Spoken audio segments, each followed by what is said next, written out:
Welcome back to another video. Today's subject is Clearcoat restoration. And in the context of this video, Clearcoat restoration will be using a polish and a buffer of some kind to try to restore the depth, shine, and gloss of your Clearcoat.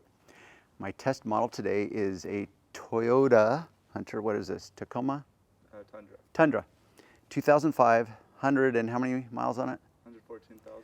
114,000 miles on it. It's been sitting in the direct sunlight for the past X amount of years. Do the math for me. Not good with numbers.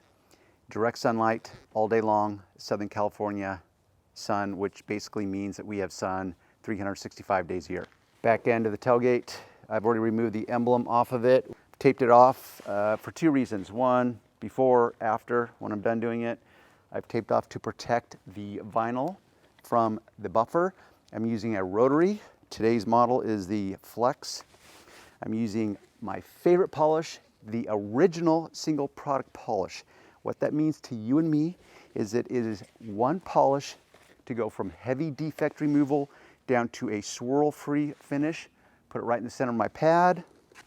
I'm gonna dial this up to, there's some speed settings on it, 1500 RPMs, which is speed setting of 4. Place it on the panel. I just infuse the polish into the pad, and then I'm gonna go to work.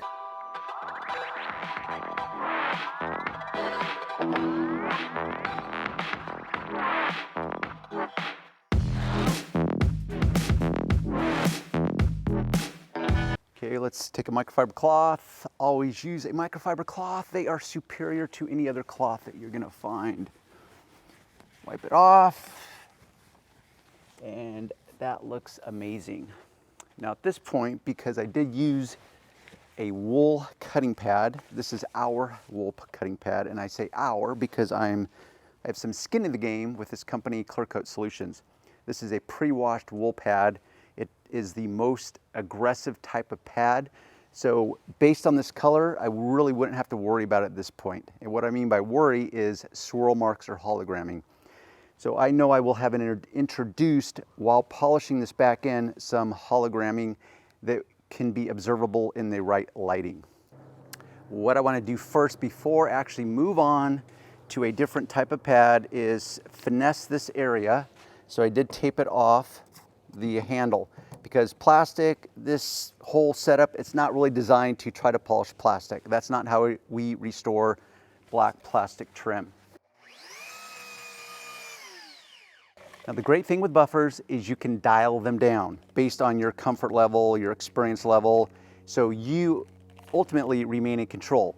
How much pressure you use, how long you keep it on the material, and your speed setting, your angle of the buffer, so you have a lot of options.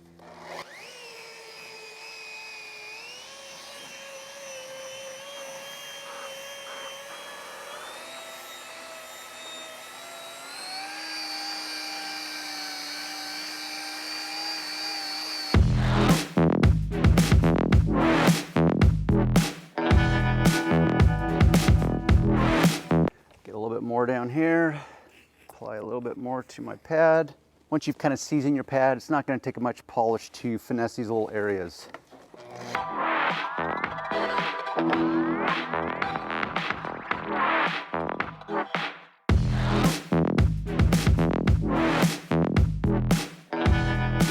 My wool pad cleaning spur.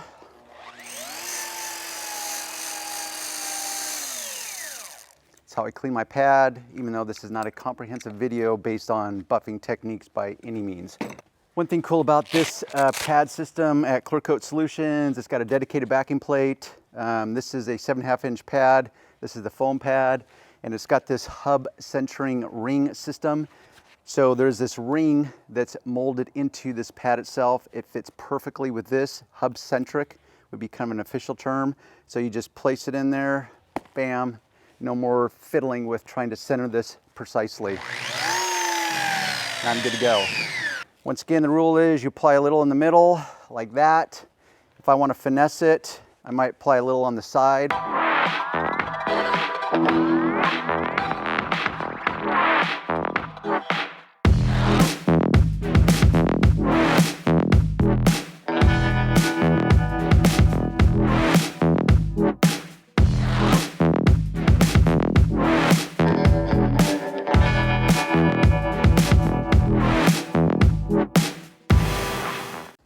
want to remove this. And yes, I'm working in mostly direct sunlight. This is, actually that's hotter than I would have thought.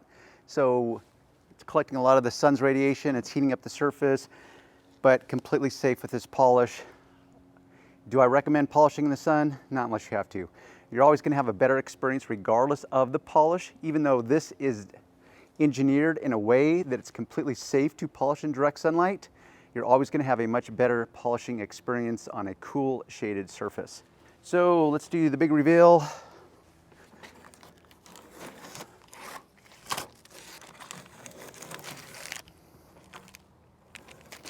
And once again, this is not a tutorial on correct polishing techniques. What you might notice is that I was kind of hasty about polishing, you know, very like unrefined, for lack of a better word.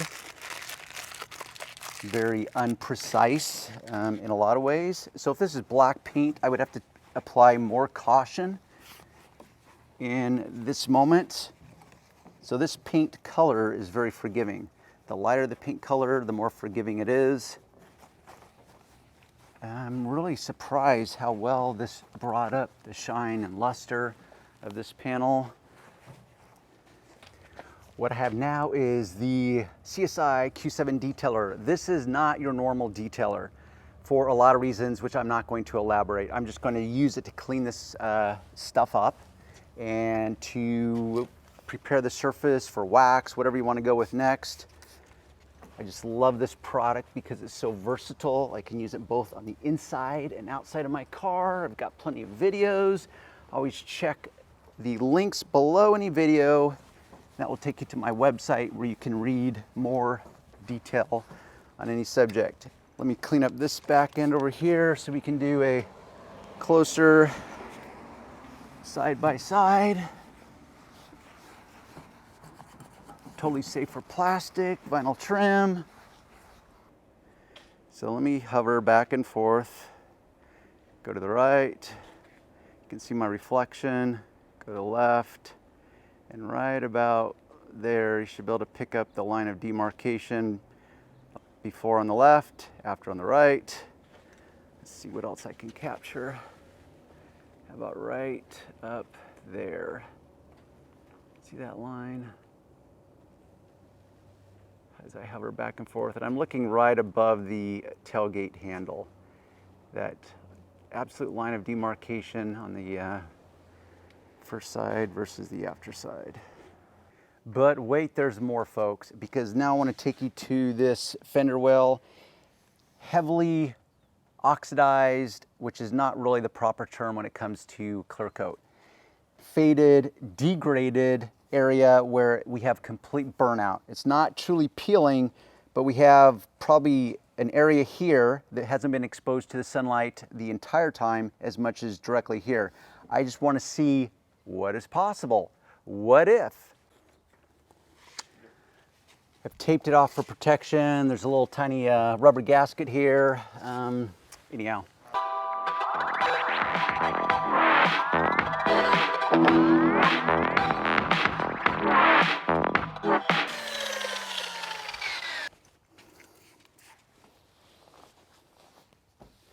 Spray a little detailer on there, clean it up.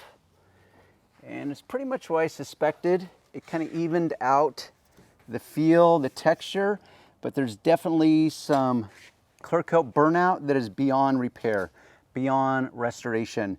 And that's, my son was just asking, how do you know what's gonna happen? Well, even with 30 years of experience, you just don't know until you know, because there's a lot of moving parts to this. The Clearcoat integrity itself, the formulation of the Clearcoat, so there's a lot of things. There is no guarantee. You just don't know until you're getting it.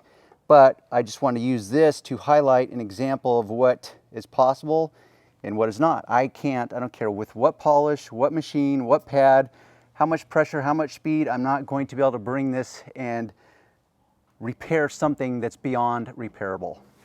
Let me bring you in closer for your viewing pleasure. So here we have some paint that's still good and presentable. And then as it transitions up here, complete burnout of the Clearcoat. And I'll show you just how extreme it is. I'm gonna show you the roof of this truck. So you see how bad the Clearcoat damage is? It's about as extreme as it gets. I'll cut it there. Always check the links below. I'm going to do a whole series on Clearcoat, Clearcoat scratches, Clearcoat failure. What is Clearcoat? What does Clearcoat do? A real comprehensive series of videos.